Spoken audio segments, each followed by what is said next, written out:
What is going on, everyone? My name is Andy. Welcome back to another FPL video. In this one, we're going to take a closer look at double game week 20. So I'm going to go through all four teams that have got two fixtures this week. We're also going to look at what their fixtures are after game week 20, because obviously if you bring a player in, it's not usually just for 1 week only. And we're also going to look at the best players from those teams as well. So if you enjoyed the video, make sure to give it a like, hit that subscribe button if you haven't done so already, and let's jump into it. So I know I went through this on a video the other day, but just a quick recap of the fixtures that all the double game week teams have in game week 20. So Man United have got Man City at home and Crystal Palace away. Crystal Palace have got Chelsea away and Man United at home. Then Man City have got Man United away and Spurs at home. And then lastly, Spurs have got Arsenal at home and Man City away. And although on paper the combination of those two fixtures don't look that great, I still think people underestimate kind of the power of a double game week, especially when you can couple that with a player that's good to bring in for the long term.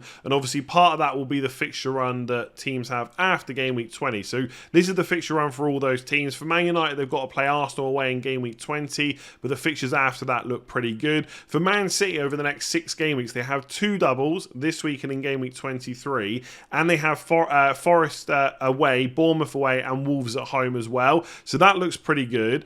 Spurs is a bit more difficult because they've got to play Man City twice in the next 3 game weeks. Obviously Fulham away is pretty decent, but overall their double is quite hard. They're 2 of the best teams in the league right now. Then they've got to play Leicester, West Ham and Chelsea. And obviously with Crystal Palace, it's probably the toughest run. They've got a fairly tough double. Obviously Man United at times this season have conceded goals, even though they've gotten a little bit better. Chelsea not necessarily in a great place right now. Then they've got to play Newcastle, Man United away, Brighton at home. It just doesn't look like that good of a fixture run, but who knows? If the player is right, you might still want to consider them as well. And we'll refer back to this as we go through the video. So let's start off with Man City, because I don't know about you, but when I see that they've got 2 double game weeks and Forest and Bournemouth in the next 6 game weeks, I want to try and triple up if I can. So what I've done is looked at the post-World Cup minutes for the attackers and the defenders that we would probably be looking at for our FPL team to see if there's any indication of which players might be more likely to start. I would never say nail, because this is Pep Guardiola, this is Man City, but is there any indication into who the best options might be going forward? And if I'm completely honest, I don't know if it helps whatsoever, right? Mahrez has played more minutes than Haaland and De Bruyne, but all of those 270 minutes for De Bruyne and Haaland came in the Premier League. I wouldn't worry too much on the fact that they missed the FA Cup game against Chelsea. So we already knew that they were probably the 2 most nailed attackers, and there's a reason that they cost so much. So if you've got the money and you want to go for 2 attackers and you want kind of as much assurity over starts as you're going to get, they are the 2 to go for.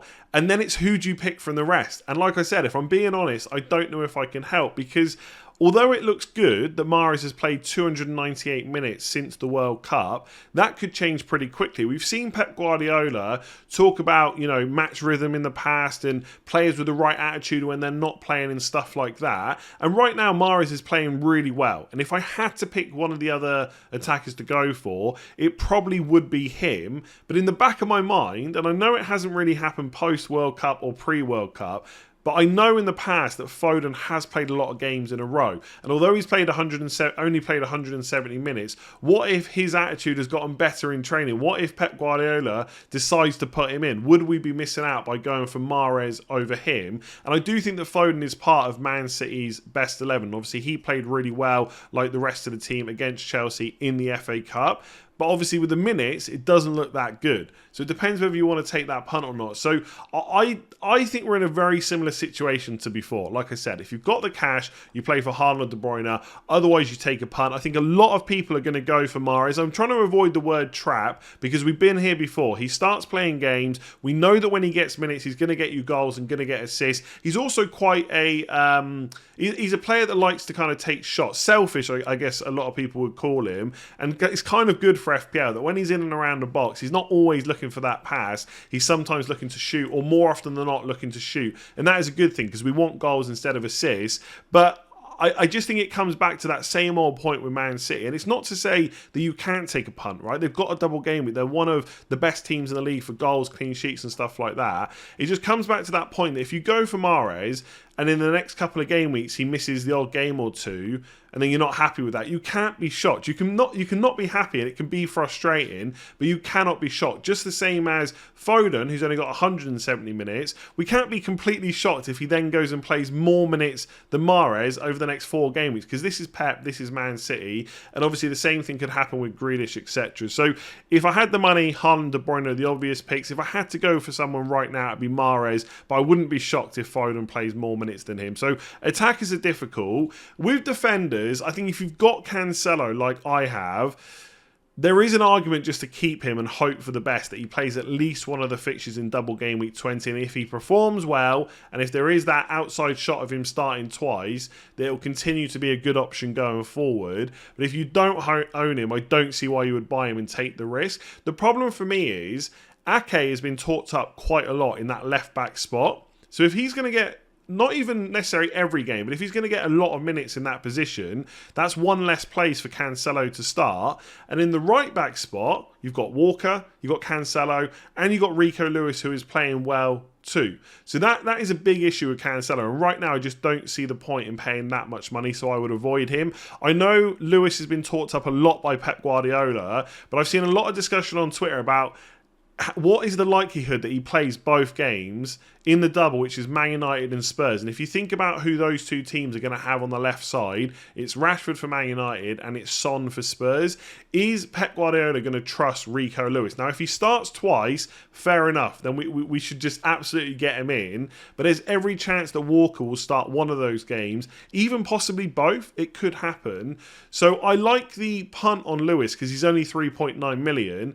But I just worry that if he suddenly becomes out of favour from an FPL point of view, despite how much Pep Guardiola has talked him up, we've got a Man City spot taken, which could be difficult to free up for someone else. And he's also 3.9 million. So if you spread the money around, it's also hard to upgrade him to someone else. So I think if I was going to go for a Man City defender right now, I would probably look at Ake, Stones and Akanji. Now again, I know Akanji's played more minutes, but I wonder if Stones is slightly more...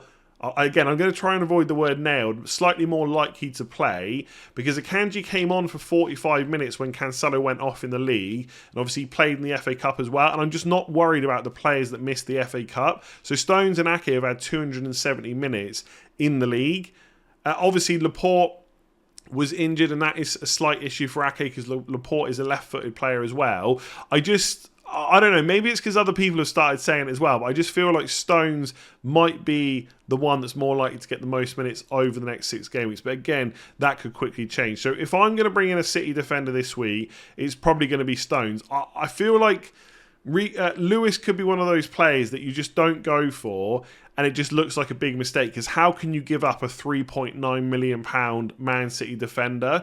But I just worry that all that stuff I said before, that yes, it was post-World Cup and certain players have played, but that could change very quickly. And as we're getting into tougher fixtures, so Man United and Spurs, we're getting back to Champions League, will Pep Guardiola want to get his kind of more experienced players up to match fitness like Cancelo to then play ahead? It's not that I think Rico Lewis just misses out completely. I just think there's a chance that he will play less minutes going forward. So right now, I'd probably go for Stones. With the attackers, I think it has to be Haaland, De Bruyne if you can afford it, maybe Mahrez. But even if you look at the fixture run for City, although there's not any green fixtures till 24-25, we know how good City are. They're worth getting on. So if you're willing to risk going for 3 of their players, then obviously I would highly recommend it, because they're great. So I think Man United are probably a little bit easier to talk about, because we've got a better sense of who's nailed on and who the best options are. So if you don't already own him, Rashford should probably be your number 1 target from the attackers. He's in great form right now, scoring plenty of goals. But more importantly, his minutes look pretty secure while he's fit and while he's available. So you would expect him to start most matches going forward. And if we just have a quick look at Man United's fixtures from an attacking perspective, okay, Arsenal away is not great,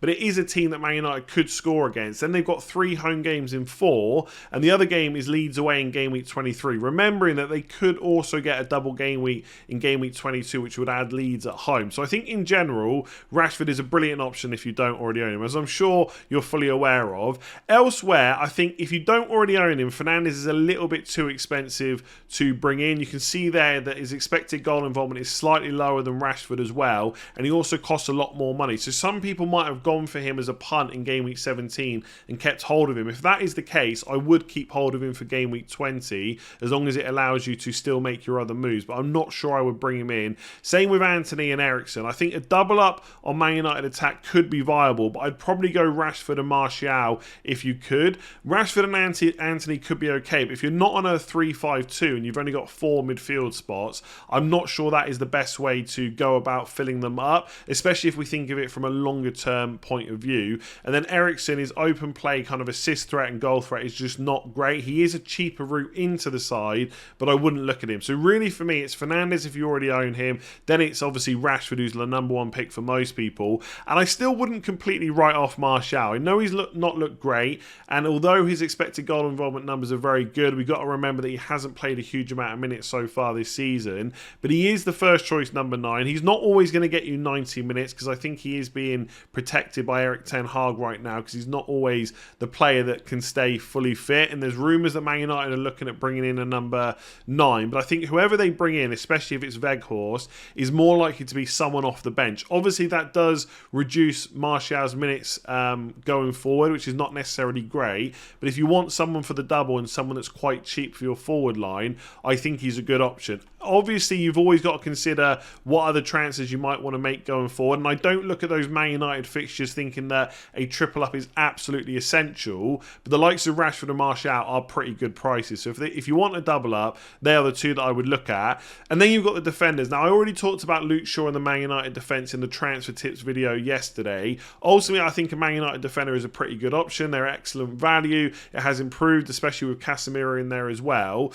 I probably wouldn't go for Varane or Martinez, even though I think their minutes are extremely good. They've got next to no goal threat whatsoever, same with assist threat. So really you're looking at Shaw and Dalot. I personally, as long as they are fully fit, and obviously we have to take into account that Dalot is maybe a slight risk because he's only just back from injury, but I think between the two of them there's not a lot in it. Like if you look at their expected goal involvement, it's very close. If you look at the bonus points they've earned so far this season, Dalot is slightly ahead, but he's also played slightly more minutes. And going forward, I think they've both got a little bit of competition.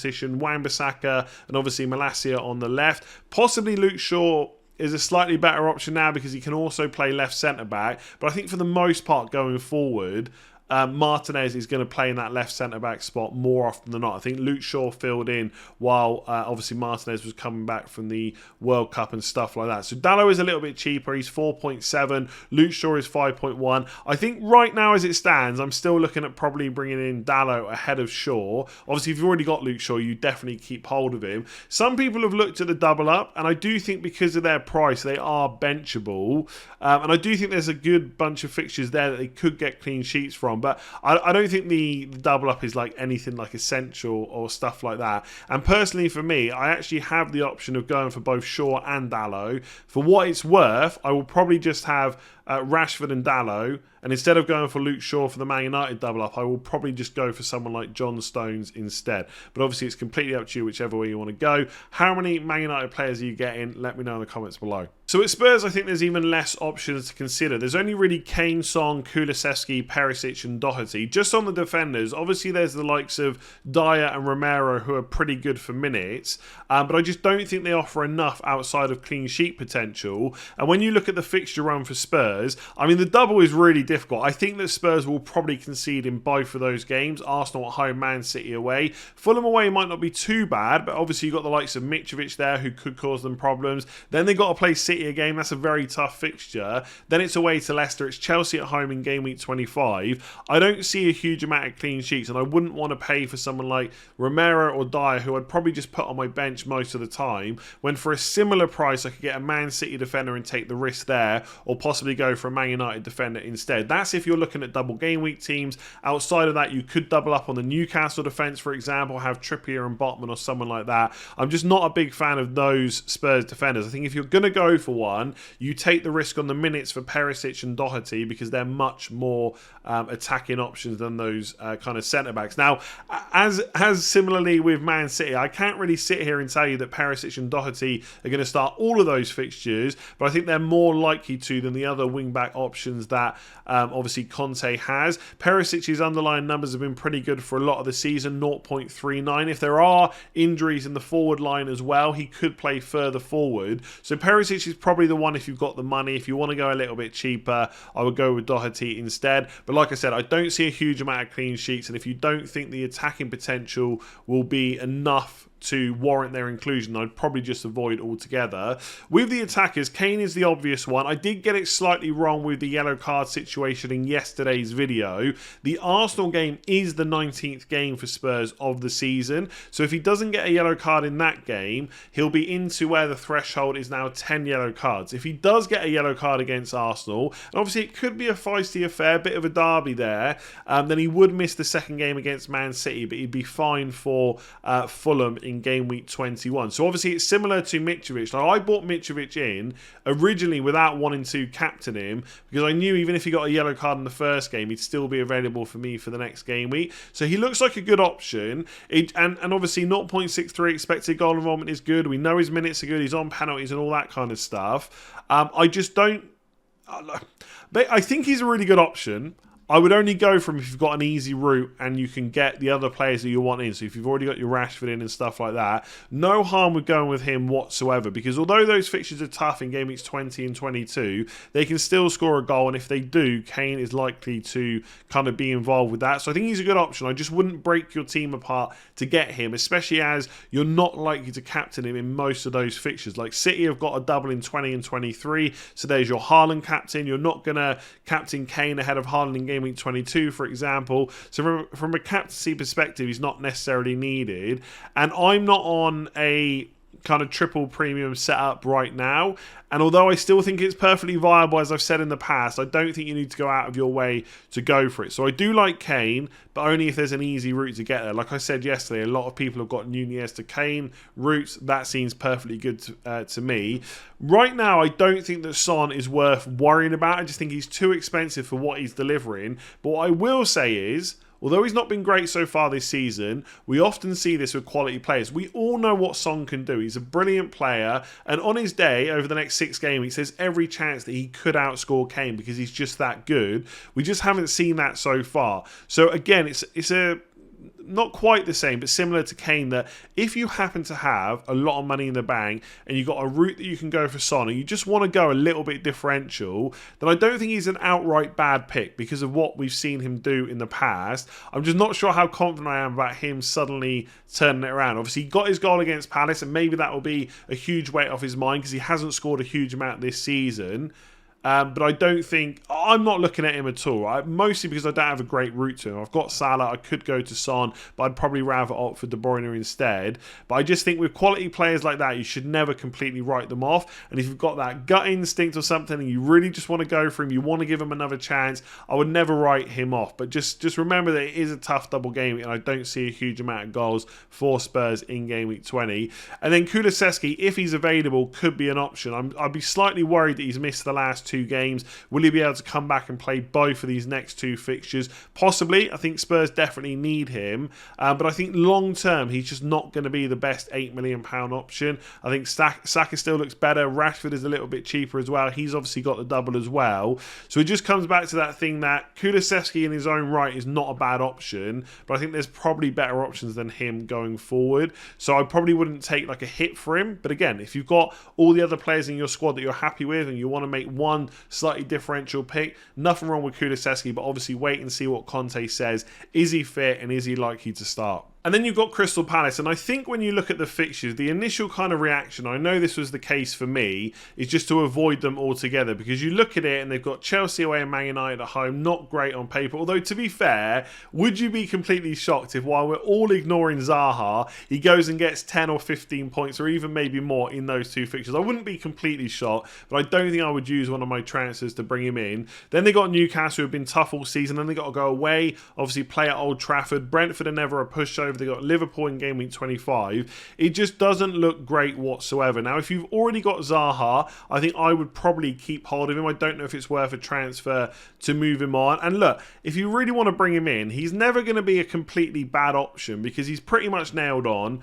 He's always going to get good minutes. And as far as we know, he's still on penalties. I think after he missed his most recent one, he said as long as the manager wants him to keep taking penalties, then he will. And I think it's a bit like Mitrovic. He's not necessarily the best penalty taker, but he is more likely to score them, more often than not. So it's still something that he's got in his locker. So for that reason, like I say, he's never going to be a bad option. But if you don't already own him, I think there is probably better ways to kind of use your transfers. Then you've got Eze and Elise, who are, from an open play perspective, similar numbers for expected goal involvement, and they are a bit cheaper as well. But then it comes to that thing of them taking up a midfield spot. And if you've only got 4 midfielders, like if you're playing a 3-4-3 or something like that, a lot of people have already got like Salah or De Bruyne.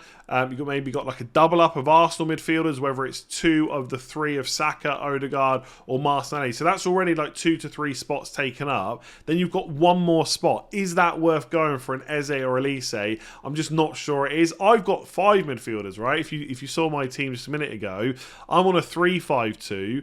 And obviously, I don't want to get rid of Rashford. He's got a double game week. He's just a great option right now.